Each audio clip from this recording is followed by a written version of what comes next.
মৰমৰ ছাত্ৰ-ছাত্ৰীসকল আজি তোমালোকক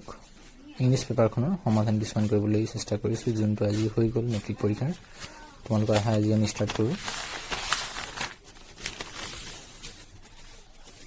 তো প্ৰথমতে চোৱা এইখিনি কোৱেশ্চন পেপাৰটো তোমালোকে চাই যোৱা মই এইখিনি তোমালোকক আনসাৰখিনি কৈ যাম প্ৰশ্নখিনি নপঢ়ো তোমালোকে চাই যাবা তো 1 নম্বৰটো শুদ্ধটোৰ আছিল তোমালোকৰ ডি 2 নম্বৰটো আছিল বি 3 নম্বৰটো আছিল তোমালোকৰ সি 4 নম্বৰটো এ হ'ব 5 নম্বৰটো বি হ'ব 6 নম্বৰটো ডি সি হ'ব 7 নম্বৰটো হ'ব তোমালোকৰ সি 8 নম্বৰটো হ'ব এ 9 নম্বৰটো হ'ব এ মই দাগ দি দিছো তোমালোকে চাই যাব পাৰিবা তাৰপিছত তোমালোকে এইফালে আহা এটো তোমালোকে কি ধৰণৰ হ'ব 10 নম্বৰটো হ'ব তোমালোকৰ সি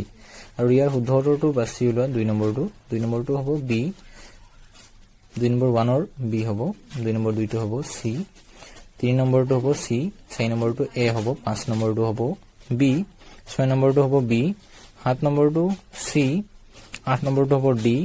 9 নম্বৰটো হ'ব সি আৰু 10 নম্বৰটো হ'ব বি 4 নম্বৰৰ কোৱেশ্চন আনসাৰ খিনি মই